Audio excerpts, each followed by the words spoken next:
So mga kaibigan, Kai Sotto binabantayan na ngayon ng NBL Australia para sa kanilang prospect player sa nalalapit na season. At NBA nakaamba pa rin na posibleng maglaro pa rin si Kai Sotto sa NBA Summer League para sa magandang exposure at experience.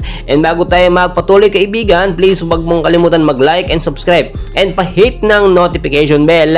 Maraming salamat po mga kaibigan. Ngayon po ay natapos ng season dito nga po sa NBL Australia at naghahanap na sila ng kanilang mga prospect player sa nalalapit na season. At una silang titingin sila dito sa Japan B-League sa mga prospect na po pwede. Kasama dyan ang ating pambato na si Kai Sotto. Naglaro na rin nung nakaraan lang na ito nga po sa NBL Australia sa Adelaide 36ers. So bakit babalikan pa ng NBL Australia at posibleng patulan pa ni Kai Sotto at ng agent ng Wasserman etong NBL Australia? Yung lagi namang binabangko si Kai. Well, hindi naman natin maitatanggi mga kaibigan na kahit okay na ngayon dito sa Japan B-League at nakikilala na sa iba't ibang bansa sa Asia, nakakataas pa rin talaga etong NBL Australia at di hamak na mas malaki yung chance ni Kai Sotto na makapaglaro sa NBA kung dito siya mabababad na maglaro. So ang sinisisi po kasi natin nung naglaro si Kai Sotto sa NBL Australia, hindi maganda yung coaching. Ito nga pong si Coach CJ Bruton, which is ngayon wala na sa Adelaide 36ers.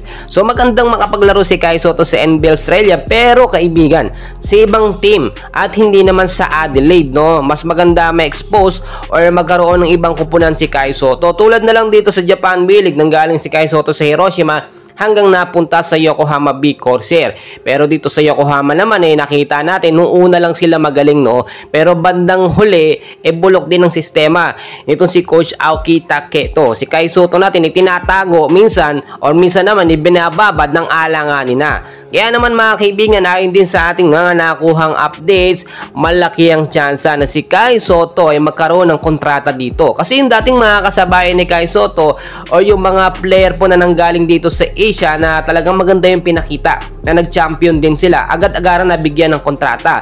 Kahit natalo yung team nila, basta maganda yung highlights ni Kai Sotto, malaki yung tsansa. Tulad na ating sinasabi, doon sa dalawang game nga po ng Yokohama, talo sila sa San Enneo Phoenix.